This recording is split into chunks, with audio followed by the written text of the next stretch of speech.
이제 다 함께 사도신경 고백함으로 성령 강림 주일 예배 하나님께 드리겠습니다. 나는 전능하신 아버지 하나님 천지의 창조주를 믿습니다. 나는 그의 유일하신 아들 우리 주 예수 그리스도를 믿습니다. 그는 성령으로 잉태되어 동정녀 마리아에게서 나시고 본디오 빌라도에게 고난을 받아 십자가에 못 박혀 죽으시고 장사된 지 사흘 만에 죽은 자 가운데서 다시 살아나셨으며 하늘에 오르시어 전능하신 아버지 하나님 우편에 앉아 계시다가 거기로부터 살아있는 자와 죽은 자를 심판하러 오십니다. 나는 성령을 믿으며 거룩한 공교회와 성도의 교제와 죄를 용서받는 것과 몸의 부활과 영생을 믿습니다.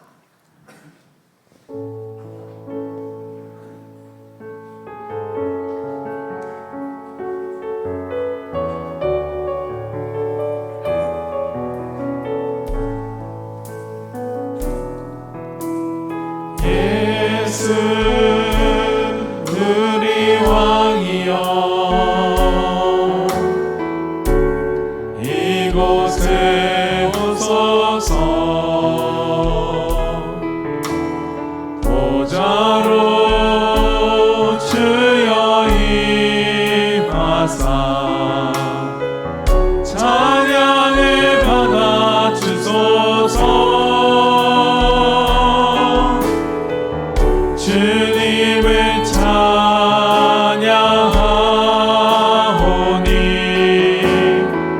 주님을 경배하오니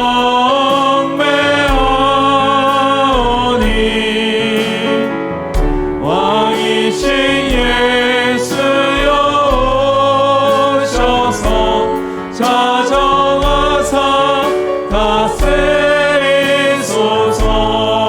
예수 우리 왕이여 예수 우리 왕이여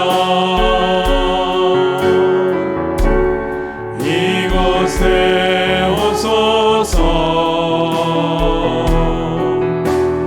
보좌로 주여 임하사 찬양을 받아 주소서. 주님을 찬양하오니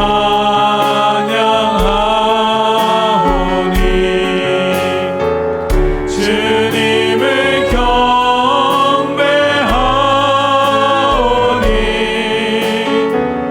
왕이신 예수여 오셔서 찾아와서 다스리소서.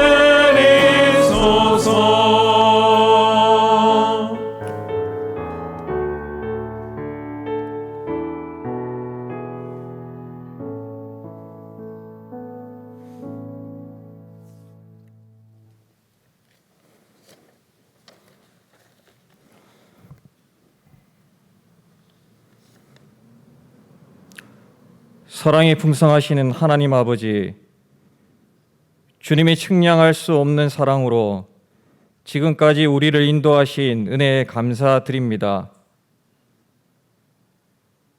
오늘 성령 강림 주일을 맞이하여 공예배를 이곳 대형교회 성전에서 온라인 예배와 현장 예배를 드리게 하여 주심을 감사드립니다. 이 시간 드려지는 예배를 통하여 주님 홀로 영광 받아 주옵소서. 너는 나를 본고로 믿느냐? 보지 못하고 믿는 자들은 복되도다. 주님께서 도마에게 말씀하신 것처럼 우리는 지금 내가 본 것만 사실로 인정하고 보지 못한 것은 부정하고 있지는 않습니까?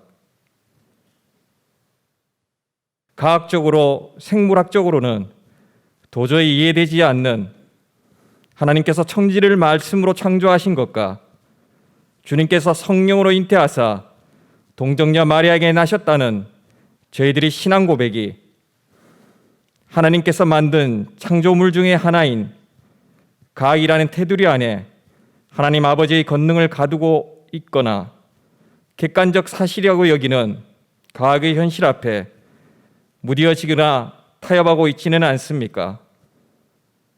과학으로 설명할 수 없는 일이 있음에도 불구하고 과학적인 부분만 인정하는 분위기 속에서 우리의 신앙을 다시 한번 점검하게 하옵소서. 우리의 어두워진 영적인 눈을 밝혀주시어 깨닫게 하시옵소서. 해칠한 무덤처럼 겉모습만 포장한 채 살지 않게 하옵소서. 하나님 아버지, 주님께서도 각기 다른 방면의 제자들을 모으신 것처럼 저희 성도들 또한 각기 다른 은사를 받아 교회에서나 사회에서 활동하고 있습니다. 활동을 하다 보면 서로 부딪히고 다툴 때가 있습니다. 모난 부분은 깎아주시고 다름으로 인한 차이는 서로 인정하며 존중하여 주님 안에서 화합을 이루는 대형 공동체가 되게 하여 주옵소서. 주님께서 세우신 114년 된 대형교회가 이 시대 주님의 뜻이 무엇인가를 분별할 수 있는 교회가 되기를 원합니다. 떠나는 교회가 아니고 찾아오는 교회, 말씀과 기도가 살아있고 숫자로 개수하지 않아도 차고 넘치는 교회가 되게 하옵소서. 오늘도 예비하신 주의 복된 말씀을 들고 단위에 서신 목사님을 기억하여 주시고 선포되는 말씀이 권세가 있으며 그 말씀이 믿어지게 하시오며 영적인 비밀을 깨달아 우리 삶이 변화받게 하여 주시옵소서. 냉랭한 가슴에 불이 붙게 하시옵고 말씀을 실천하는 살아있는 믿음이 되게 하옵소서. 이 시간도 원치 않는 질고로 고통당하는 성도에게 모든 질병을 주님 말씀의 권세로 이기고 승리하는 기적이 일어나게 하옵소서. 이 시간 예배를 위해 보이지 않는 수고와 헌신의 손길을 기억하시어 영상 예배와 현장 예배를 드리는 모든 이들에게 동일한 은혜 주시옵소서. 예배 가운데 성령님 임재하시어 은혜 받지 못하고 돌아가는 심령이 하나도 없게 하옵시고 이 모든 것 사랑 많으신 예수 그리스도의 이름으로 간절히 기도드립니다. 아멘.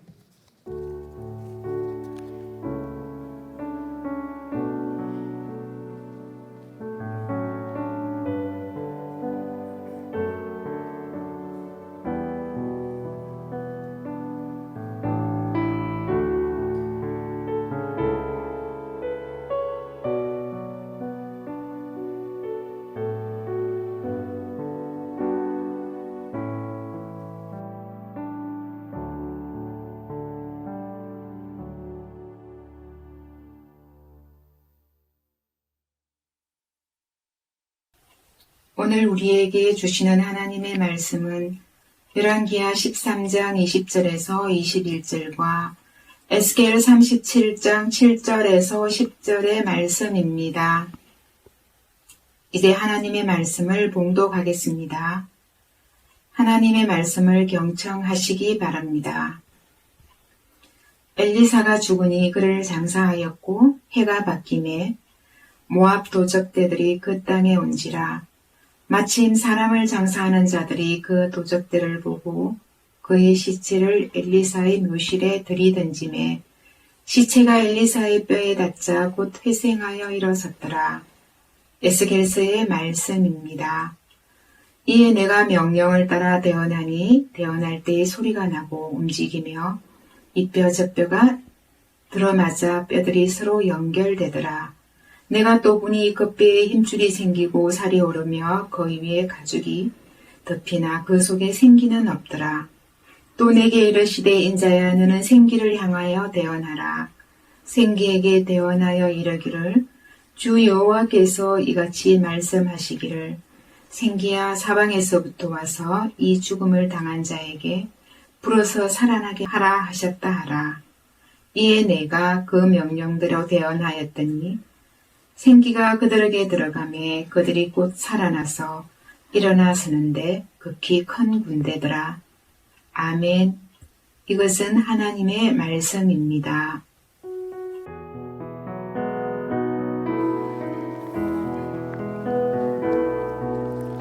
이 말씀 따라 사는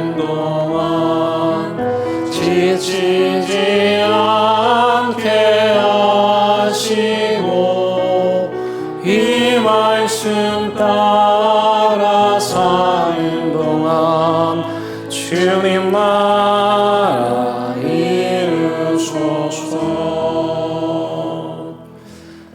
대부분의 분들이 철학자 니체 하면 가장 먼저 떠올리는 말이 뭐죠? 신은 죽었다. 그가 그렇게 말했다고 기억하고 있는데요.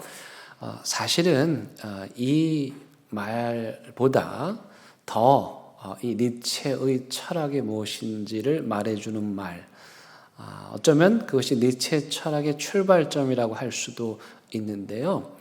그가 이런 말을 했습니다. 도대체 누가 이 세상을 핏기 없는 세상으로 만들었는가? 도대체 누가 이 세상을 핏기 없는 세상으로 만들었는가? 여러분, 이 질문을 가만히 생각하면 많은 생각을 하게 되고 저도 가슴이 뛰고 또 설레이는 그런 질문입니다. 핏기 없다. 무슨 말입니까? 살아있으나 산 게 아니라는 거죠. 겨우 명맥만 유지한다는 거예요. 그럼 핏기 없는 세상이란 어떤 세상일까요? 여러분, 영화 죽은 시인의 사회가 있는데 이 영화 죽은 시인의 사회에서 이야기하는 것처럼 인간의 아름다움을 노래하는 시적인 감수성은 인정받지 못하는 사회, 그리고 오직 성공과 성과와 경쟁과 효율만 지배하는 사회, 이런 사회가 바로 핏기 없는 사회입니다. 이런 핏기 없는 세상에서는 시처럼 눈부시도록 아름다운 인간을 시답지 않은 물건으로 취급해버리고 인간들이 물건으로 취급당하다 보니 생명력을 잃어버리고 감각이 마비되고 몸이 건조하고 냉혈하고 냉랭한 인간으로 변해버리는 것입니다. 그런데요, 니체는 이 질문에 대한 답으로 도대체 누가 이 세상을 핏기 없는 세상으로 만들었는가에 대한 답으로 누구를 지목하냐면 바로 종교가 이 시대를 핏기 없는 시대로 만들었다고 말합니다. 유감스럽게도 우리가 성경을 살펴보면 그의 말이 아주 틀린 것은 아니라는 사실을 쉽게 발견할 수 있습니다. 여러분, 요한복음 9장에 보면 예수님께서 제자들과 함께 걸어가시다가 어떤 사람을 만납니다. 그는 나면서부터 보지 못하는 선천적 시각장애를 갖고 태어난 사람입니다. 여러분, 그런 사람들을 만났다. 여러분들의 첫 번째 반응은 어떨 것 같아요? 뭐 다 나름 여러분들이 생각이 있으시잖아요. 근데 이 제자들이 뭐라고 말하냐면, 예수님, 저 사람이 선천적 장애를 갖고 태어난 것이 누구의 죄입니까? 저 사람 죄입니까? 아니면 저 사람 부모의 죄입니까? 어떻게 이렇게 말을 할 수가 있습니까? 그 부모의 마음에, 그 본인의 마음에 두 번 못을 박는 말인데 이들은 아무렇지도 않게 냉랭한 마음으로 이런 질문을 하고 있는 것입니다. 이 제자들은 평생을 고통스럽게 장애를 가지고 살아온 이 사람을 따스한 온기를 가진 인간으로 바라보는 마음이 조금도 없습니다. 그 사람에 대한 최소한의 연민, 동정, 예의도 갖추고 있지 않고 그저 그들이 잘못 알고 있는 딱딱한 종교의 교리, 그 신념을 기준으로 그 사람을 판단하고 평가하는 것입니다. 그런가 하면 구약의 욥의 친구들도 이 제자들과 비슷했습니다. 이 욥의 친구들은 고통받고 있는 욥을 찾아가서 자신들의 그 좁디 좁은 신학의 틀 속에 욥을 집어넣고 그 작은 틀 안에 욥을 가두어 두고 욥을 달달달달달달 볶습니다. 그들이 하는 말이 차라리 둔탁하기라도 했으면 좋았으련만 그들의 날카로운 면도날 같은 그 신학적인 말들은 고통당하는 욥의 마음을 베이고 또 베이게 만들었습니다. 그래서요, 하나님을 벗어난 신학은 허무한 것이지만 인간을 잃어버린 신학, 인간을 잃어버린 종교는 이토록 잔인할 정도로 무서운 것입니다. 그렇다면 어떻게 그들이 한 인간의 고통에 대해서 이토록 무덤덤하게 대할 수 있었을까요? 그것은 바로 그들의 종교 생활이, 그들의 신앙 생활이 핏기 없는 신앙 생활이었기 때문입니다. 여러분 한번 생각해 보시기 바랍니다. 우리가 살아계신 하나님을 믿죠? 그런데 살아계신 생생한, 안호성 목사님 표현에 의하면 시퍼렇게 살아계시는 그 하나님, 그 하나님을 믿음에도 불구하고 이 제자들처럼, 이 욥의 친구들처럼 무감각하고 핏기 없는 종교생활, 신앙생활을 할 수 있을까요? 여러분, 정말 희한하게도 그럴 수 있답니다. 마가복음 1장에 보니까 예수님께서 회당에 가셔서 하나님의 말씀을 전하셨습니다. 회당은 오늘날로 말하면 교회이죠. 그런데 예수님께서 말씀을 전하시는데 갑자기 어떤 사람이 일어나서 예수님께 말합니다. 그가 누구냐? 귀신에 사로잡힌 사람이었어요. 그 귀신이 예수님을 향해서 말합니다. 나를 괴롭게 하지 마십시오. 나는 당신이 하나님의 아들인 걸 압니다. 근데 왜 하필이면 오늘 여기 와서 잘 살고 있던 나를 괴롭힙니까? 이렇게 묻습니다. 여러분, 무슨 뜻입니까? 회당에, 교회에 누가 있었다는 거예요? 귀신이 있었다는 거예요. 어둠의 영이 그 회당 안에 있었다는 거예요. 그냥 있는 게 아니라 회당에 찾아온 사람에 들어가서 그 영혼을 파괴하고 있었다는 거예요. 그런데 그 회당의 회당장, 종교 지도자들, 회당에 있는 사람들은 예수님이 오시기 전까지는 자기 회당에 귀신이 왔는지, 저 사람의 귀신이 들렸는지 전혀 알아차리지 못했다는 거예요. 왜 그랬을까요? 이 사람들이 무미건조하게, 기계적으로, 냉랭하게 그저 형식적으로 회당을 오가는 핏기 없는 종교 생활을 했기 때문입니다. 엘리야의 뒤를 이어 이스라엘의 예언자가 된 엘리사가 살던 시대도 이런 핏기 없는 시대였습니다. 정치 지도자들은요, 그냥 사람들을 달달달달달 볶아가지고 억압하고 착취하고 빼앗고 아무 잘못 없는 백성들이 순식간에 가난한 삶을 살게 되는 거예요. 그럼 그런 시대의 종교 지도자들은 어떻게 해야 될까요? 어두운 먹구름이 드리워 고통당하는 그 사람들에게 그 먹구름을 거두고 맑은 하늘을 보게 해주어야 하는데, 설상가상으로 이 종교 지도자들도 고통당하는 백성들의 짐을 더 무겁게 만들었습니다.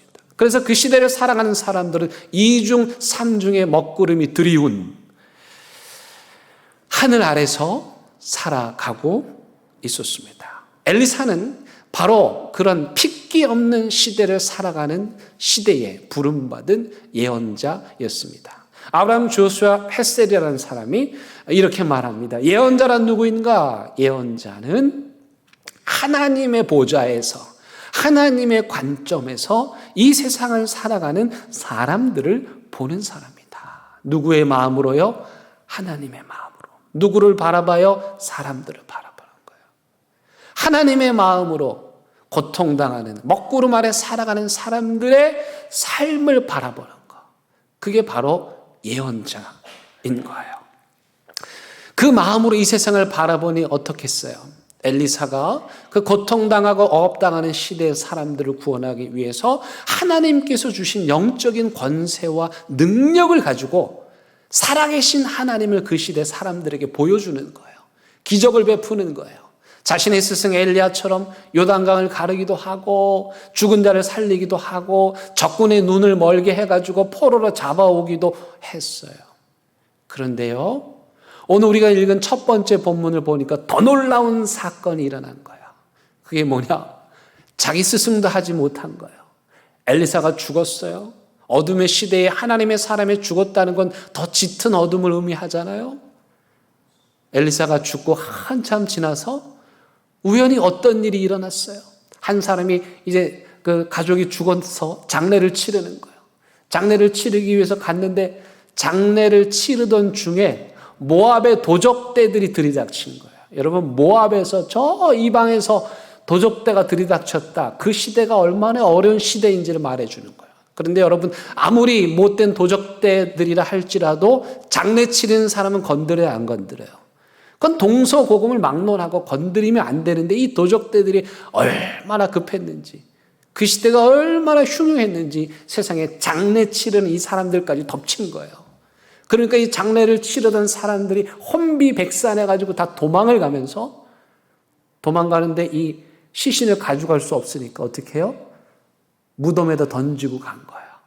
근데 이스라엘의 무덤은 우리처럼 땅을 파는 게 아니에요. 돌이에요. 돌을 이렇게 파가지고 거기다 시신을 묻고 동그란 돌을 굴려가지고 입구를 막으면 그게 무덤이에요. 그러니까 이 장례를 치르는 사람들이 도망하면서 이 시신을 가져갈 수 없으니까 던졌는데 그게 어디에 무덤이었어요? 엘리사가 이미 죽어 묻힌 무덤이었어요. 시간이 오래되어서 엘리사의 그 시신이요, 뼈만 남은 거예요. 근데 놀라운 일이 벌어져요. 이 사람들이 장례 치르다 말던 이 시신을 던졌더니요, 그 시신이 엘리사의 죽은 뼈에 닿자 살아났답니다.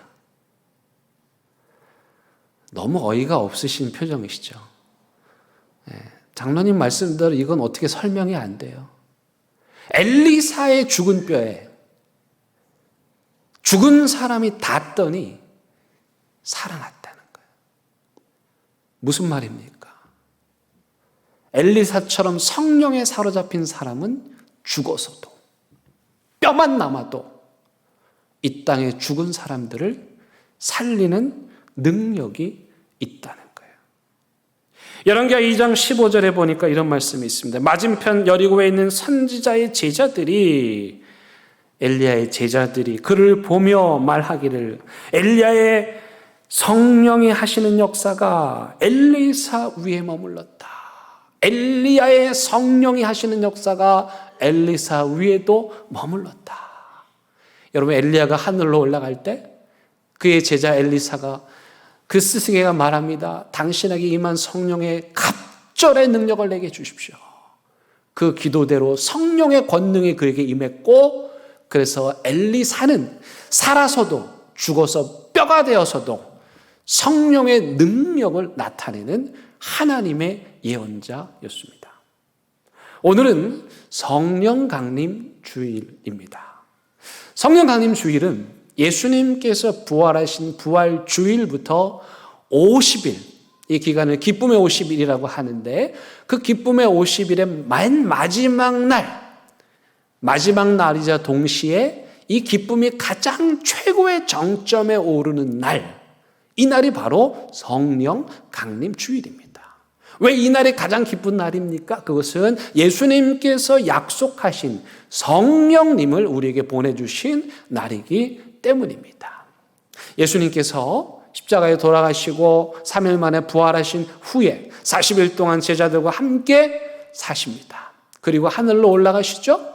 그리고 열흘 후에 제자들이 모인 그곳에 성령 하나님께서 예수님의 약속대로 임재하십니다. 그때가 이 유대인의 절기로 보면 오순절입니다. 50일째 되는 그날 예수님의 약속대로 성령이 제자들이 모인 공동체 위에 임한 거예요.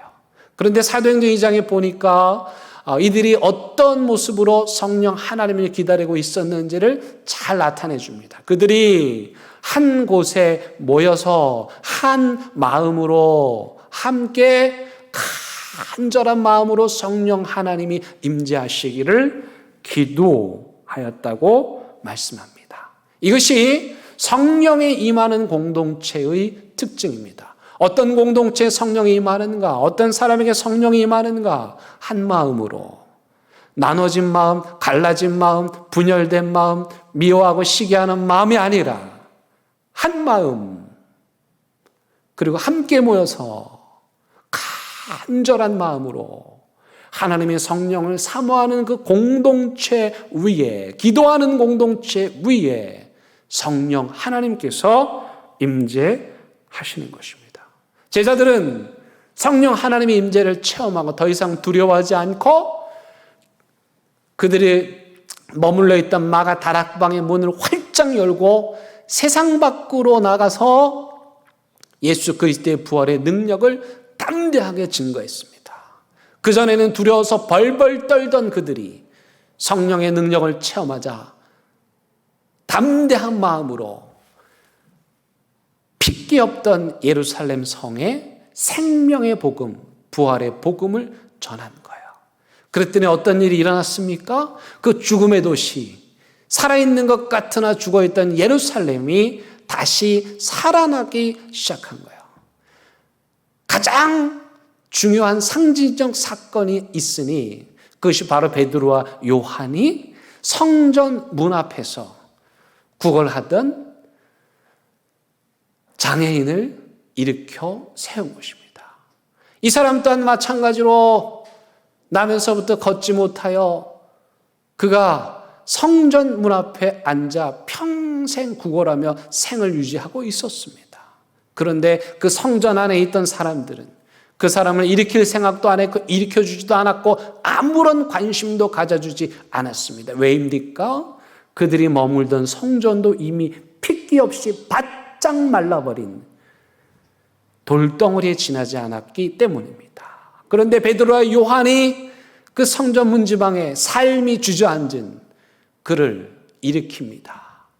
내가 내게 명하노니 나 은과 금은 없지만 내게 있는 것으로 내게 주노니 예수 그리스도 그분의 이름으로 일어나 걸으라. 이 말이 끝나자마자 이 사람이 그 자리에서 벌떡 일어났습니다.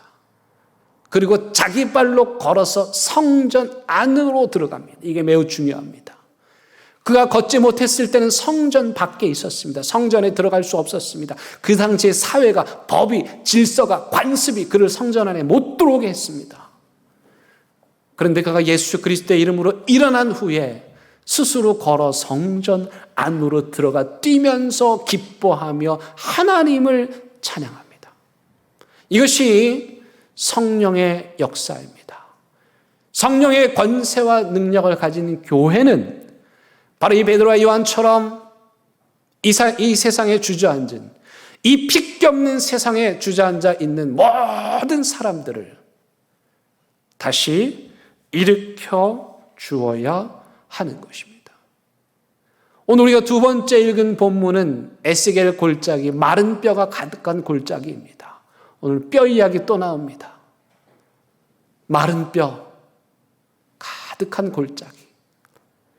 아마도 만지면 뼈가 으스러질 정도로 메말라버린 팍팍한 뼈들만 가득한 골짜기. 그런데 하나님께서 에스겔을 글로 데리고 가십니다. 절망을 마주하게 하십니다. 절망을 보게 하십니다. 그러면서 말씀하십니다. 이 뼈들에게 하나님 말씀을 전해라. 여러분, 에스겔이 하고 싶었을까요? 그 무의미한 일을요. 그런데 말씀에 순종합니다. 그 희망 없는 그 마른 뼈들을 향해서 하나님의 말씀을 선포했더니 세상에 그 말랐던 뼈들이 척척척척척 붙기 시작합니다. 요추가, 흉추가, 경추가 맞춰지기 시작하는 거예요. 그 뼈에 힘줄이 돋아납니다. 새살이 돋아납니다. 피부가 살같이 생겨납니다. 그리고 거기에 생기를 명하였더니 세상에 마른 뼈들이 일어나서 살아서 걸어다니며 큰 군대가 되었습니다. 여러분, 근데 중요한 거는 에스겔이 이 환상을 언제 본 줄 아십니까? 그건 바로 자신의 조국 이스라엘이 바벨론의 군합발에 짓밟혀 멸망하던 그날, 다시 말하면 절망의 가장 깊은 심연에서 에스겔 마른 뼈 골짜기에 그 뼈들이 다시 살아나는 희망의 환상을 본 것입니다. 오늘날 교회가 회복해야 할 것은 바로 마른 뼈도 살려내는 성령의 권세와 능력입니다. 여러분, 교회는요, 하나님께서 이 성령의 권세와 능력을 주셨어요. 그리고 교회는 돈의 힘이 아니라 권력의 힘이 아니라 바로 이 성령의 권세와 능력을 가지고 이 세상에 앉은 뱅이들을 일으키고 마른 뼈들을 살려내는 생명의 역사를 일구어야 합니다. 그런데 안타깝게도 우리 한국교회가 이 하나님께서 우리에게 주신 성령의 권세와 능력을 잃어버렸습니다. 마치 드릴라에게 속아서 영적인 힘을 다 빼앗겨버린 삼손처럼 오늘날 우리 교회가 성령의 권세와 능력을 잃어버리고 말았습니다. 교회 안에 어둠의 영들이 장난질을 쳐도 알아채지 못할 정도로 둔감해졌고, 교회 안에 계셔야 할 예수님이 계시지 않아요? 왜입니까? 다 사람들이 자기가 교회의 주인이라고 하니까 예수님이 계실 자리가 없어요. 예수님이 안 계신 이 세상을 향해서 금과 은은 내게 없지만 예수의 이름으로 일어나라는 말도 못하는 거예요. 지난주에 우리 노회에 속한 장유대성교회 목사님 은퇴식, 또 새로 오시는 목사님 우임식을 갔습니다. 참 건강하고 제가 평소에도 존경하고 좋아하는 그런 교회인데, 이 목사님 그 교회에서 31년을 목회를 하시고 은퇴하셔요. 그리고 좋은 목사님도 모셔다가 후임으로 세우고 이임식과 위임식을 같이 하는 거예요. 근데 여러분, 그 예식 하나하나가 너무너무 감동적이었어요. 그 목사님이 이렇게 말씀하셨어요. 31년간 별의별 일이 다 있었겠죠. 많은 사람들이 축복하고 목사님께 감사하다고 말하고 성도들이 눈물을 흘리면서 그 예배 장소에서 목사님께 대한 존경을 표현하는 그 자리에서 목사님 이런 말씀하셨습니다. 제가 한 것은 아무것도 없습니다. 다 성령 하나님의 은혜입니다. 그런데 그 말이 형식적으로 들리지 않았어요. 정말 진심으로 고백하는 거예요. 31년의 목회를 성령 하나님께서 이끌어 주셔서 성령 하나님의 도우심으로 했습니다. 여러분, 듣기만 해도 아름답지 않습니까? 우리 교회 주변에요, 아름다운 교회가 있어요. 어떻게 할 때 아름다운 교회가 될까요? 성령의 이끄심에 순종할 때 아름다운 교회가 될 수 있는 거예요. 두 번째, 이 시대의 교회는 성령께서 주신 영적 권세를 회복하기 위해서 마른 뼈가 가득한 절망의 골짜기로 내려가야 합니다. 마른 뼈가 가득한 이 핏기 없는 세상으로 내려가서 그들에게 생명의 말씀을 선포해야 됩니다. 여러분, 마른 뼈를 보는 거 어떨 것 같으세요? 기분 좋을 것 같으세요? 아픈 사람들 보는 거 기분 좋으세요? 실패한 사람들 보는 거 기분 좋으세요? 낙심한 사람들 보는 거 기분 좋으세요? 여러분, 마른 뼈 골짜기에 서 있는 자체가 스트레스예요. 그걸 보는 것 자체가 고통이에요. 근데 우리 하나님은요, 마른 뼈 골짜기로 내려가래요. 그리고 이 시대가 마주한 사람들의 절망을 우리 보고 보라는 거예요. 근데 거기서 그치면 안 되고 어떻게 해요? 그들을 하나님의 말씀을 들려줌으로 다시 일어나도록, 희망을 갖도록 다시 살려내라는 거예요. 그래서 성령은 어떤 분이냐? 살리는 분입니다. 성령 충만한 사람은 어떤 사람이냐? 살리는 일을 하는 사람이에요. 여러분들이 성령 충만 그러면 어떤 생각이 들어요? 막 방방 뜨고 뭐 이상한 말을 해야 되고 예언을 해야 될 것 같고, 아니요. 누가 성령 충만한 사람이냐? 살려내는 사람. 그 사람만 가면 그 공동체가 살아요. 그 사람만 만나면 죽었던 사람이 살아요. 낙심했던 사람이 살아요. 그 사람의 손만 대면 그 부서가 살아나요. 설교 중에 살아있는 사람을 예화로 드는 것은 매우 위험한 일입니다. 하지만 그럼에도 불구하고 우리는 이 시대에 함께 더불어 살아가는 사람들 중에 성령의 충만한 삶을 살아가는 사람들이 있다는 사실을 아는 것만으로도 우리에게 큰 도전이 될 줄로 믿어서 오늘 여러분들에게 성령 충만한 삶을 산 이 시대의 한 분을 소개해 드리려고 합니다. 그분은 바로 천종호 판사님이십니다. 교회의 장로님이십니다. 몇 해 전에 우리에게 오셔서 말씀을 전해 주셨습니다. 이분은 창원에서, 부산에서 가정지방법원 판사로 일을 하셨습니다. 그런데 이 미성년자들, 소녀 범죄자들이 와서 재판을 받는 거예요. 그 아이들이 죄 지은 걸 들어보고 그 사연을 들어보니 마음이 아픈 거예요. 근데 나갔던 아이들이 소년원에서 다 복무를 마치고 나간 아이들이 또 들어와요. 또 들어와요. 왜 그런가 살펴보니 그 아이들이 갈 데가 없는 거예요. 집에 머물 수가 없는 거예요. 그래서 어둠의 골목들 전전하다 보니 그런 친구들 만나서 또 죄 짓고 들어오는 거예요. 그래서 이분이요, 공무원인데 뭐 했냐면은 이 아이들 돌보는 청소년 센터를 만든 거예요. 집을 하나 구해가지고 그 아이들이 온전한 가정 이루도록 거기서 돌봄을 받고 사랑을 받도록 센터를 만든 거예요. 공무원이. 이 판사가 뭐가 아쉬워요? 그거 한다가 누가 뭘 줘요? 근데 하나님이 그거 안 하면 안 되는 거역할 수 없는 성령의 감동 때문에 고생하며 그 일을 해서 현재 부산 경남에 6개를 만들었고, 제가 몇 해 전에 우리 피택자 교육할 때 여러 기관 탐방할 때 여기 가보시라고 했어요. 그때 가보신 분들 기억하실 거예요. 여러분, 이렇게 그런 아이들 돌보는 일이 늘 보람되기만 합니까?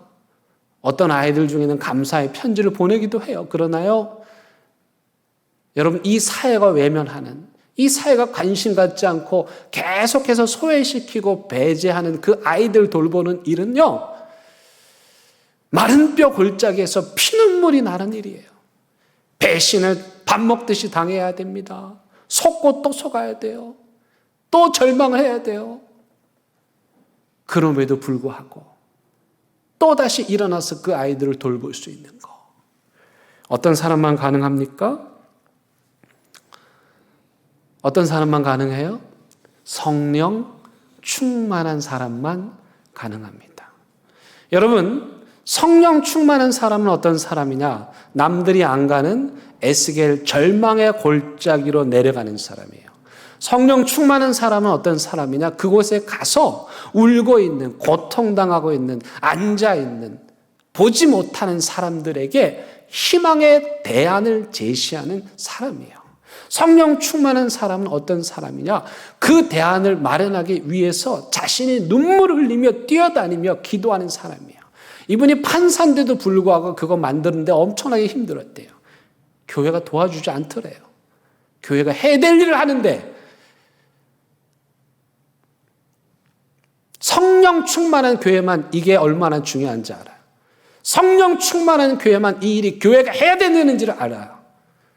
성령 충만한 교회만.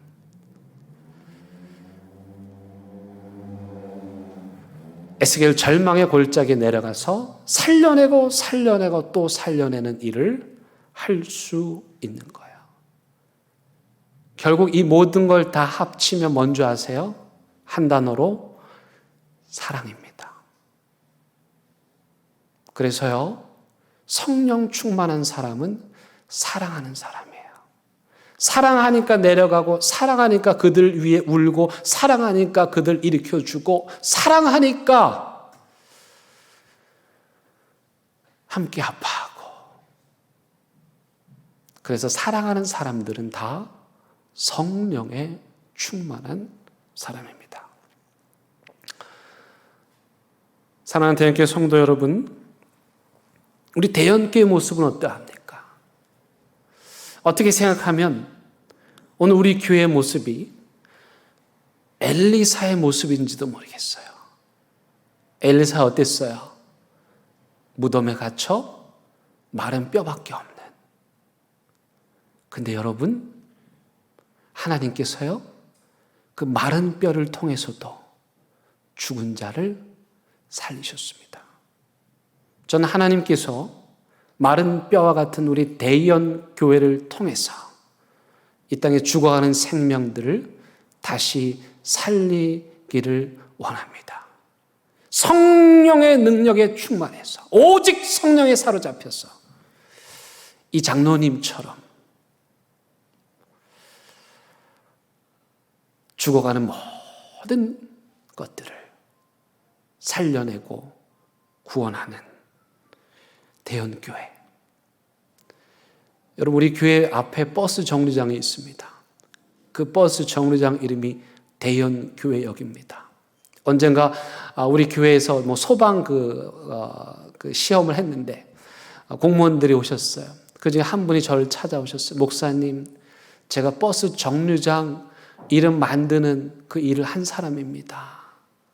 그런데 어떤 사람이 대연교회라고 이름하면은 이거는 종교 편향이어서 안 된다고 바꾸자고 하는 거 제가 막았습니다. 거기가 대연교회 앞인데 대연교회역이라고 해야지.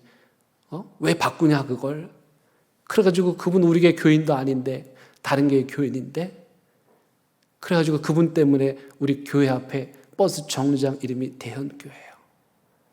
그 버스를 타시는 분들, 내리시는 분들, 이번 내리실 역은 대연교회입니다. 여러분, 저는요,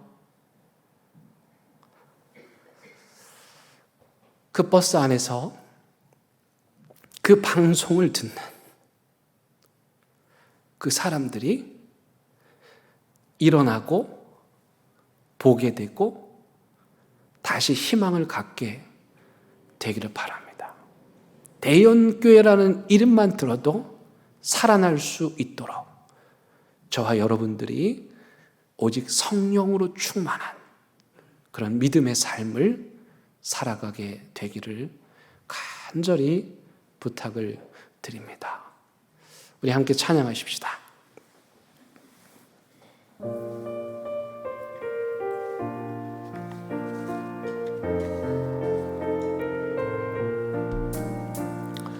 빈들의 마른 풀같이 시리는 나의 영혼, 주님이 약속한 성령 간절히 기다리네.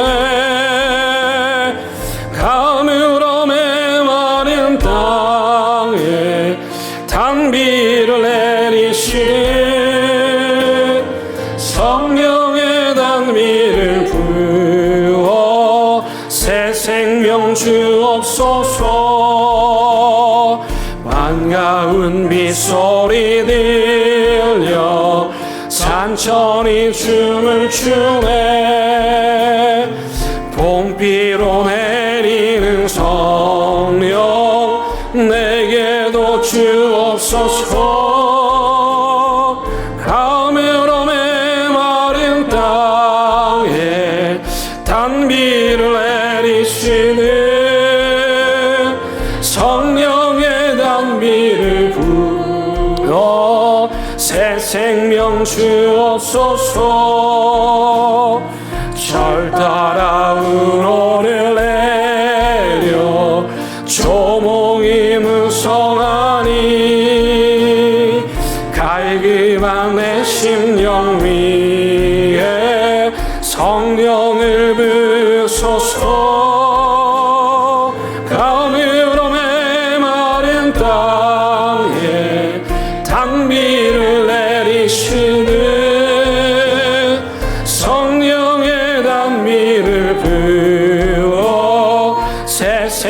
생명 주옵소서. 참되신 사랑의 언약 어길 수 있사오랴. 오늘의 흑족한 은혜 주실 줄 믿습니다. 가물어 메마른 땅에 단비를 내리시네. 성령의 단비를 부어 새 생명 주옵소서. 아멘. 하나님, 메마르고 핏기 없는 우리에게 생명의 단비 내려 주옵소서. 주저앉아 절망하고 있는 우리 삶에 생명의 단비 내려 주옵소서. 그리하여 우리 교회가 대형께 모든 성도들이 성령으로 충만하게 하셔서 우리가 만나는 사람, 우리가 만지는 사람 모두 살아나게 하시고 엘리사의 마른 뼈처럼 우리 대형교회 건물만 봐도, 대형교회 이름만 봐도 다시 살아나는 성령으로 충만한 교회 되게 하여 주옵소서. 예수님의 이름으로 기도드립니다. 아멘.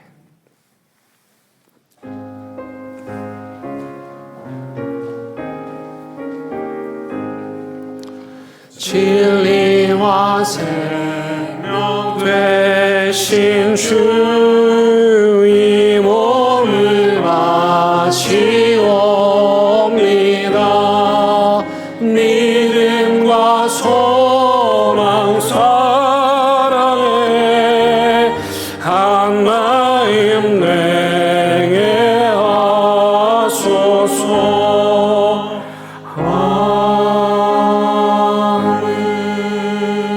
하나님, 이 시간 하나님의 은혜에 감사하여 귀한 예물 올려드립니다.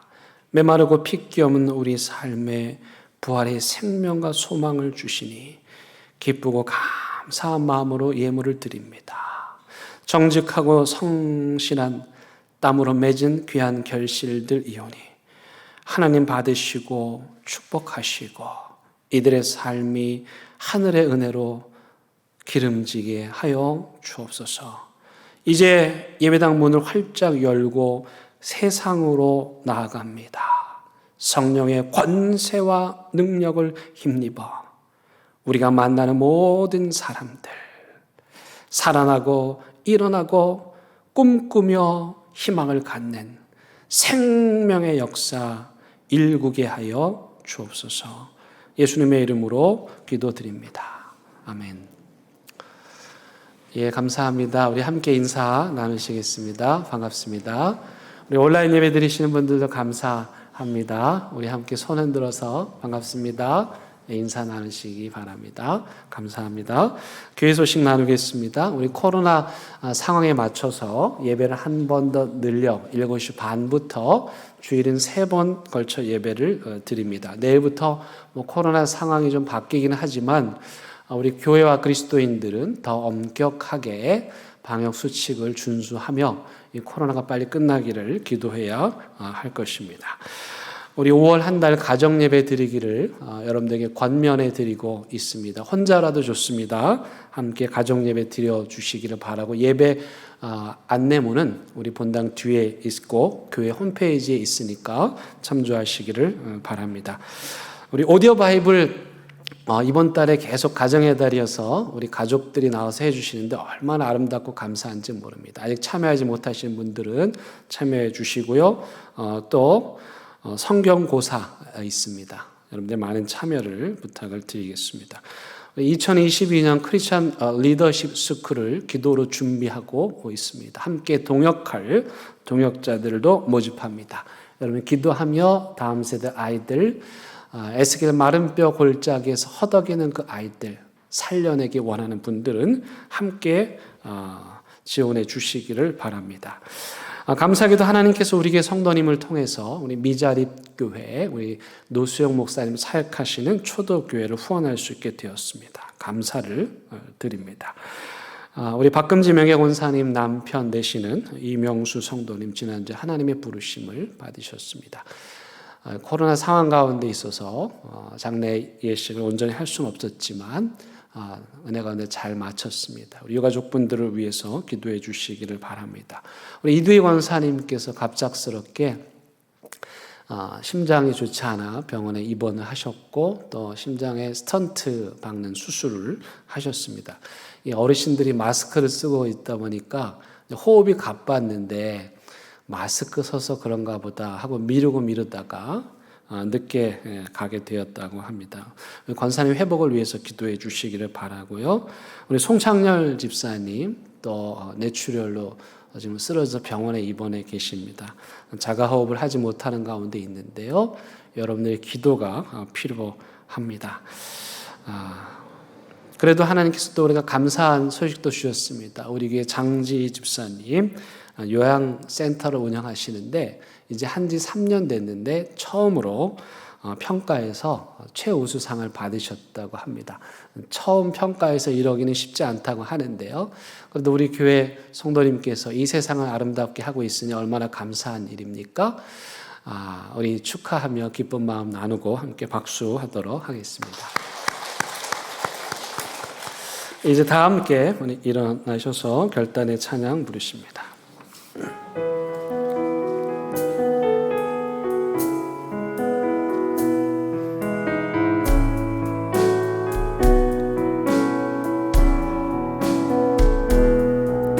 그 손 하나님의 고요히 감사하여 그 놀라운 평화를 누리며 나 그대들과 함께 걸어가네 나 그대들과 희망을 여네 지나간 아픔과 고통의 날이 무겁게 내 영혼 짓눌러도 오 주여 우리를 외면치 마시고 약속된 구원을 이루소서 그 손 하나님이 우리 감싸시니